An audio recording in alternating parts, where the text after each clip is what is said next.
Now look at the another question. The diagonal of a rectangle ABCD intersect at point O. Here the diagonals intersect at point O. And angle BOC is given as 68 degree. This angle BOC is marked as 68 degree. You have to find out the angle ODA. ODA. This angle you have to find out. So how you can find out it? So look here. Now look at this figure. So here you have to find out this angle. So how you can find out it? यहाँ पर हमें किसी भी angle का value मालूम नहीं है. When you look at the triangle AOD, then in this triangle no angle is known to you, because in the rectangle the diagonals does not bisect the interior angle. ये तो हमें मालूम है कि पूरा एंगल 90 डिग्री होता है, लेकिन डायगोनल इस 90 डिग्री को पूरा पूरा आधा आधा बाइसेक्ट मीन्स बाइसेक्ट नहीं करता, मीन्स आधा आधा डिवाइड नहीं करता. इस कारण तो चूंकि ये डायगोनल एंगल को इक्वली डिवाइड नहीं करता, तो हम इसके वैल्यू का अंदाजा नहीं लगा सकते. इस कारण हमने कहा कि यहाँ पर कोई भी एंगल हमें इस ट्रायंगल में मालूम नहीं है. Now just look at the property of the vertically opposite angles. When two lines intersect each other, then the opposite angles become equal to each other. ये property always two line के लिए ही follow होता है कि when two lines intersect each other at some point, तब ये angle इस angle के बराबर होगा. इसे हम लोग कहते हैं vertically opposite angle. Similarly, इस साइड जो एंगल बन रहा है वो इस तरफ के एंगल के बराबर होगा. मीन्स ये दोनों अपोजिट एंगल्स अपने आप में बराबर होंगे. Suppose that for convenience we put the name as, here suppose that it is 60 degree.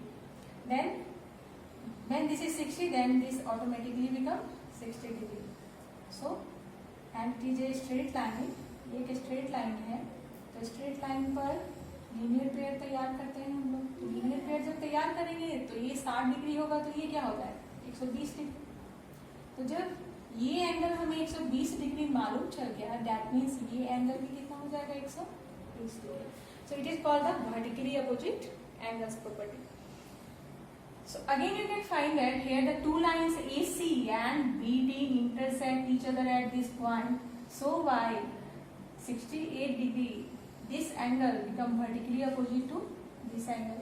इस एंगल के ये बराबर होगा, तो ये एंगल का वैल्यू भी कितना आ जाएगा 68 degree. So for the convenience we put the name of the angle as 1, 2 and 3. हमें ODA एंगल निकालना है, दैट मीन्स इसका नाम हमने क्या दिया, एंगल 3 दिया.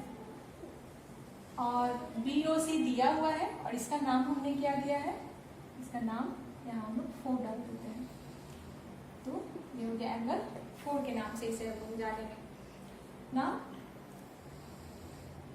Since angle 2 is equal to angle 4, angle 2 is equal to angle 4, इसे नाम देते हैं by vertically opposite angle. Vertically opposite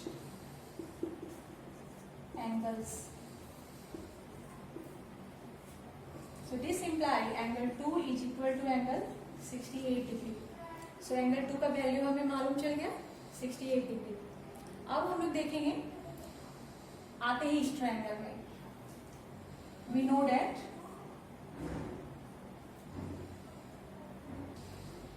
now look at this property.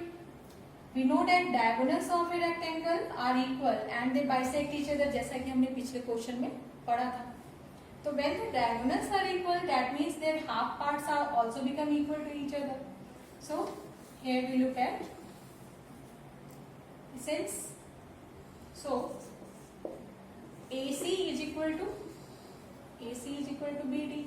दोनों diagonals आपस में equal हैं, that means इनके half और part भी कैसे होंगे आपस में इक्वल होंगे. So half of AC is equal to half of BD. तो meet the side OA and OD। For the triangle AOD हमें कौन कौन सा साइड चाहिए, डायगोनल का पार्ट चाहिए, OA और OD। तो OA किसका हाफ है, AC का हाफ है, तो हम लोग यहाँ पर लिखेंगे AC, half of AC is equal to OA and half of BD के रूप में हमें OD चाहिए, तो हाफ ऑफ BD हम किसे लिखेंगे, OD को लिखेंगे। तो ये दोनों साइड आपस में बराबर हो गए। तो जब ये दोनों बराबर हो गए तो look at the triangle, look at the triangle here, और ट्रायंगल कौन है, AOD है। इस ट्रायंगल को जब हम देखें, इन ट्रायंगल AOD जब दो साइड हमारे इक्वल हैं तो इनके अपोजिट साइड एंगल्स भी कैसे हो जाएंगे, इक्वल। OA का अपोजिट एंगल 3 है और OD का अपोजिट एंगल 1 है। तो जब दो साइड इक्वल है तो इनके अपोजिट एंगल्स भी इक्वल हो जाएंगे। तो OA का opposite angle 3 is equal to OD का अपोजिट एंगल 1 है। So we write here angle 1। अब ये दोनों एंगल्स हमें मालूम नहीं है, लेकिन एंगल 2 का वैल्यू हमें मालूम है 68 डिग्री। तो इसे सुविधा के लिए हम x मान लेते हैं। Now take the triangle, now इसे हमने x माना, सो सही लिख देते हैं, सेम इज माना। Now in triangle AOD angle 1 plus angle 2 plus angle 3 is equal to 180 degree. इसे हम लोग पढ़ते हैं एंगल सम प्रॉपर्टी।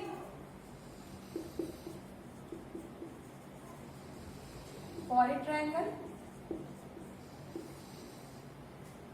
सो चूंकि 3 और 1 इक्वल थे इसलिए हमने उसे सेम नोटेशन से यूज किया है, x नाम दिया गया है उसे। Now put the value, angle 1 is taken as x, angle 2 is measured as है calculated as 68 degree and angle 3 is again named as x is equal to 180 degree.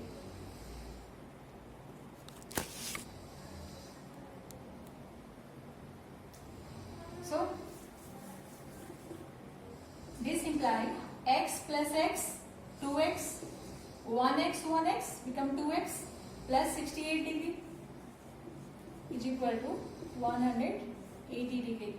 Now 2x is equal to 180 degree minus 68 degree. Now subtract it. So what we get? 2, 1, 1, 112 degree. So this implies, send this 2 to the other side, then we get x is equal to 112 degree divided by 2.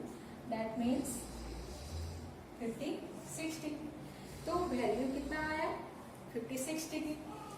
तो angle 1 और angle 3, angle x का value आ गया 56 degree. सो आगे का next step, हमें कौन सा angle निकालना था, एंगल 3 निकालना था ODA के रूप में। इसे तो हमने x कंसीडर नहीं किया था और x का वैल्यू हमें मालूम चल गया। दैट मीन्स एंगल 3 का वैल्यू हमें मालूम चल गया। So x is taken as angle 3 which is equal to 56 degree. और एंगल 3 किसका नाम था यहाँ पर, ODA का। So angle ODA is equal to 56 degree. So this is the answer.